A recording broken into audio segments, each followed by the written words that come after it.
Most of the work was done in about 5 minutes. The other hour was kind of, set it and forget it. You could go take a shower, feed the dog, go for a run. I don't know that you would do that. Who would go for a run? I don't know where that came from.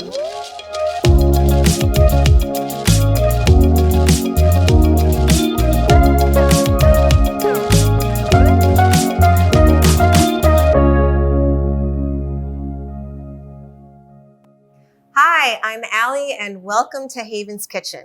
Today, we're going to be making a Romesco roasted chicken with tomatoes and basil. It's super easy, super delicious, packed with flavor. It's also the kind of meal where if it's not summer, let's say, and you don't have tomatoes and basil handy, you can still make the Romesco chicken and serve it over rice or with roasted potatoes. It's not just a summer meal. We happen to like it when we add the tomatoes in for like the last 10 or 15 minutes and they get a little roasty too. And then you kind of have this amazing juice under the rack. That's the Romesco sauce, the chicken juice, some of the tomato, some salt, and you pour it over the chicken with some lemon zest and then some basil just to add this like beautiful pop of freshness. If this recipe sounds like something you'd like to make, be sure to subscribe.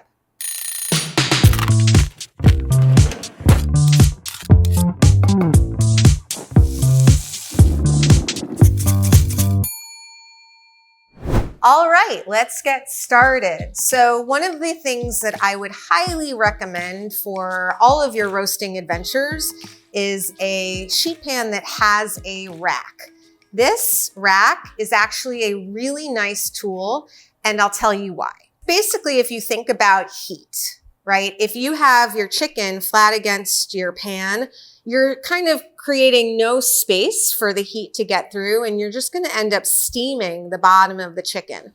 When you lift it up a little bit and put it on a rack, you're creating an opportunity for circulating heat, so you're not getting crispy chicken from the top. You're also getting crispy chicken from the bottom.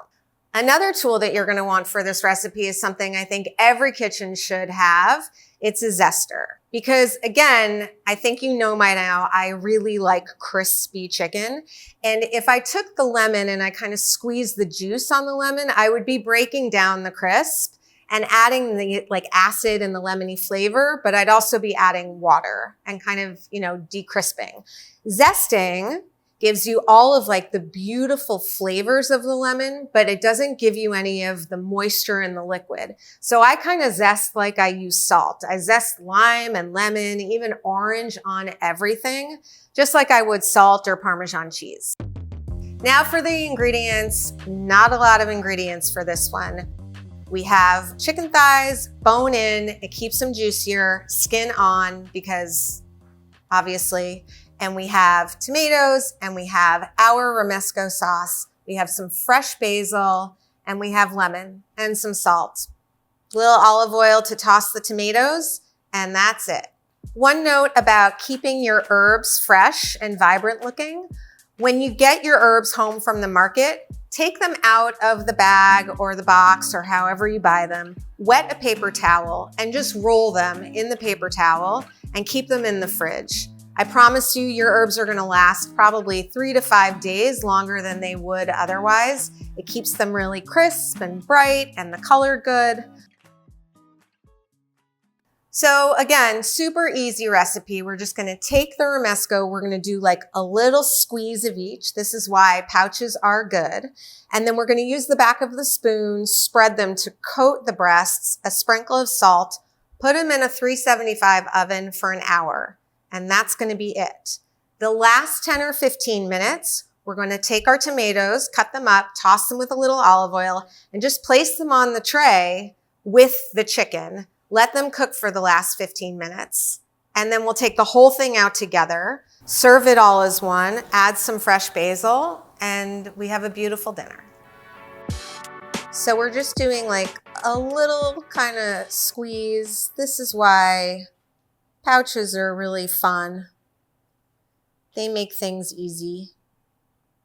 A little squeeze on each thigh. And then we're just going to use the back of the spoon to coat.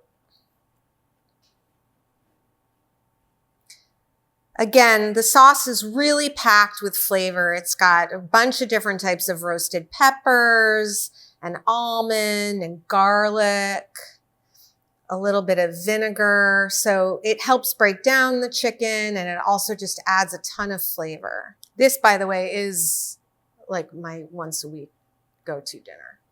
Okay, so we've put the sauce on. Now we're just going to do a little bit of flaky salt. Another thing about getting your chicken nice and crispy is to have a really hot oven.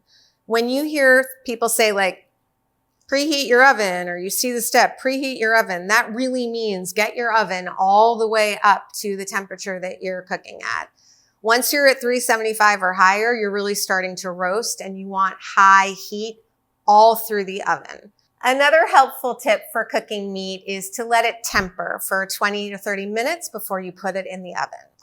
Tempering simply means bringing it from the refrigerator up in temperature, closer to room temperature, before you put it in the hot oven. If you think about it, it's just going to make it take longer to cook if it's colder, and your cooking time is going to be off. So we're just going to put this in the oven, nice hot oven, and let it be. One tip that our test kitchen manager, Neil, taught me earlier was about cutting tomatoes. Normally, you would just kind of pluck this out and you would cut them, and then you would end up with like the corners that like are a little bit greener, a little bit harder. So what he taught me to do was to use a paring knife to just cut a little core out, just like that. And then you don't have that anymore. I'm going to do face down, and I'm just going to cut it again, making flat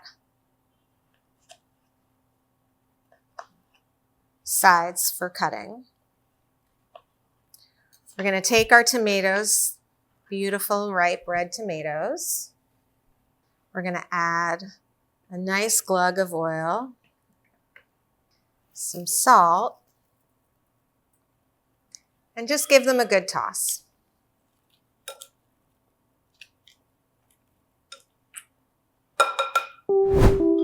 Okay, so these have been in the oven for about 45 minutes. You can see they're already getting really nice and caramelized. All of the red pepper Romesco is starting to crisp up, and you're getting your nice juice at the bottom. Now we're just going to make it even better. And basically take the tomatoes, and wherever there's a spot, put a tomato. So I just have a thing for tomatoes that have been roasted just a little bit with olive oil and salt. I know this sounds crazy. I'm not a huge raw tomato fan, but I like them when they've been cooked a little bit. And I love what happens when they make that juice and it kind of mingles in. And there's going to be leftover juice and olive oil. Just pour it in, because it's all going to go on top of the chicken. We're going to put this back in the oven for another 10 or 15 minutes, and we'll be done. All right, gorgeous. Our tomatoes have broken down. Our chicken is nice and crispy. An hour at 375, and we are in great shape.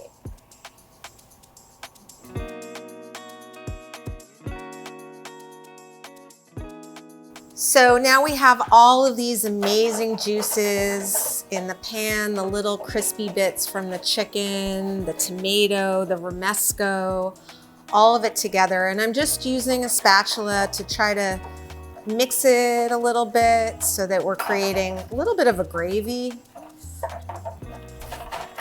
I mean, this is all just really deeply saturated, yummy flavor. So don't let any of it go to waste. Now I'm just going to pour it over straight from the pan.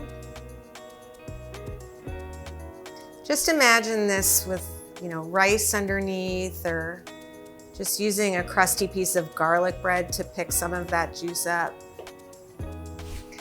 And then because we have this really sort of rich, savory chicken jus, for lack of a better word, we're gonna cut it with a little bit of acid. And like I said, we're not gonna add more liquid with the juice of the lemon.